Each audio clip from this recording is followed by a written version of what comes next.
My head today goes out to all those women who've lost their babies. Yes, I know how it feels, not as a nurse, but as one of those women who have experienced such. I know how it feels to walk into a hospital, heavily pregnant, in labor, hoping to deliver a healthy, bouncing baby girl or a baby boy, be it through CS or normal delivery. Then walking out of that hospital with your baby clothes, with a vaginal tear or a CS scar like mine that I had. I was done a CS, and that was my first child, and with no baby. Yeah, I know how it feels, and there are many things that people don't share out here that happens afterwards. I know of marriages which ended after child loss. I know of women who've undergone depression, postpartum depression, and some even developed postpartum psychosis. And I know of women who haven't been able to conceive after having lost their child. Yeah, I know it isn't easy. So,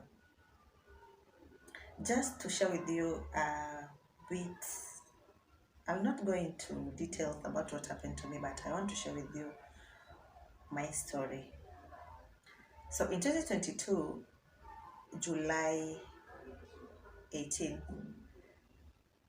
I walked into one of the hospitals, I won't mention its name, to go deliver my child, my first baby.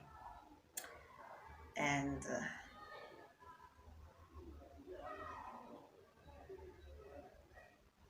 fast forward, I was taken for a cesarean section, which was successful, and the baby scored well as a nurse.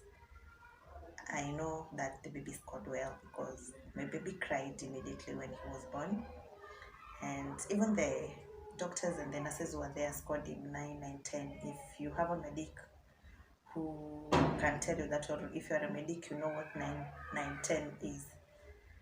It's a good score. So my heart was at peace knowing that my baby was okay, despite being told that he had distress. That is why I went for CS. So normally, I don't know whether this happens to me or to other women. After CS, I slept. Yes, I had a deep sleep, a very deep one. And my baby was taken to a newborn unit for accommodation and other management, being that niliambiwa he had a fetal distress. He had distress, I mean. So when my baby was in the nursery, I was in postnatal ward, sleeping, and the CS was done at around 11 a.m. on that day, 11, on 18th. It was on a Monday, can't forget that. So in the evening, when I was awake and now I wanted to go see my baby, I went to newborn unit to go see my baby, and I found the boy there alone. He was the only child in that unit, and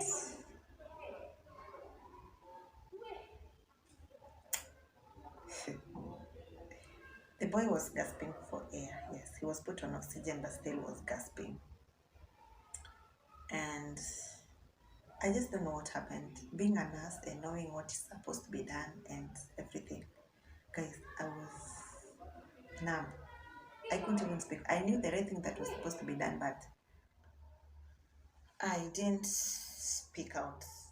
And that was my bad. That was my bad. Maybe if I would have spoken, something could have happened and things hasn't get turned out the way they turned out.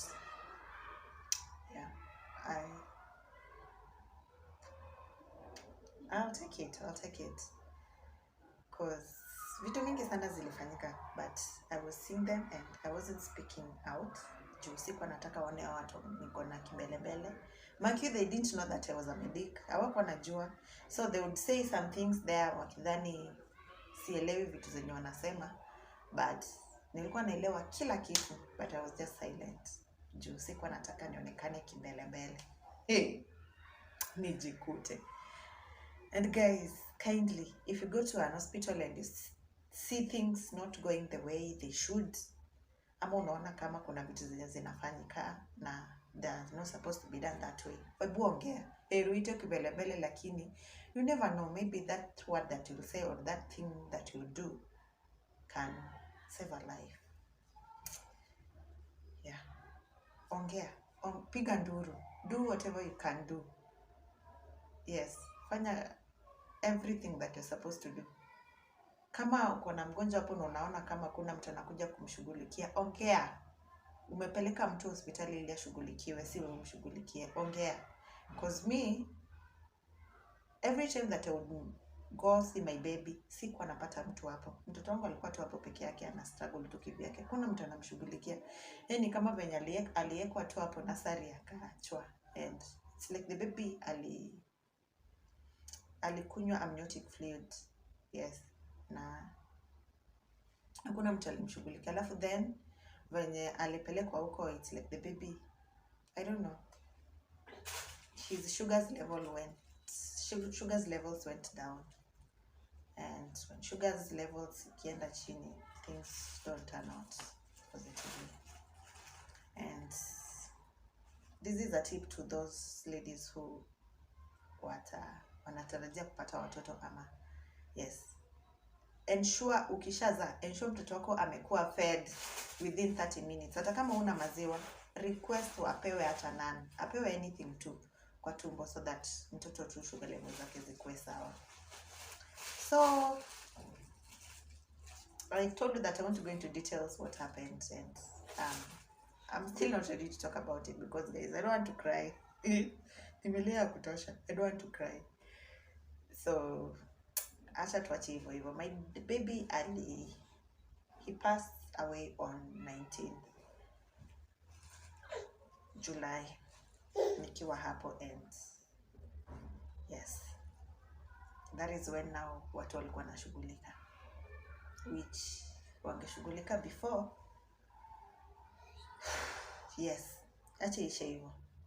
So 3 months after child loss, tukiwa tunamona, hata baada tulikuwa tumemaliza kumona, the same date as the first baby, I had my LMP, last menstrual period, on 11th October 2021. So this is now in 2022, 11th October, I'm missing my periods. 3 months after CS, baby ayuko. And I'm like, nini na happen? I remember that day my hubby was in the house and I told him, mbona periods zangu hazikuji? And nilikuwa nasema tu mbona periods zangu hazikuji, lakini yeah, we had been intimate. So, but I didn't think we were using natural family planning. We were using my safe days, guys. To, yes, safe days. Tulikuwa tunatumia. Kilituramba. We tested positive pregnancy. I had just been done CS 3 months ago, guys. And now I have another child. Sema kukimbia. Now we were confused. How am I? You know, as a medic, acting at this thing, it's worse. Heri hata ukae kama ujui. It's worse when you're a medic. Mimi sasa nikaanza kufikiria negative things. What might happen if somebody gets pregnant soon after CS mimi nikaanza kufikiria mambo ya uterine rupture ama fetal anomalies. Yani nilifikiria vitu mbaya mbaya. Ni sasa my hubby was like, we hebu kuwa serious,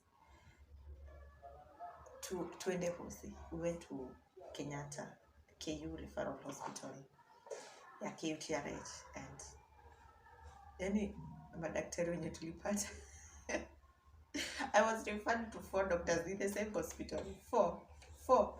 Nikiwaambia story yangu alafu nikamwambia that yes, I lost my baby, and I told them that we've decided we are not terminating this pregnancy.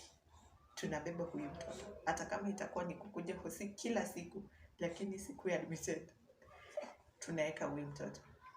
And guys, that pregnancy was the smoothest. Acha niwaambie, my first baby, nilikuwa natapika. Nilitapika from day one that I knew that I was pregnant till that day that I went to deliver in the hospital. And with this other pregnancy, the second one, hata kutapika haikuwa.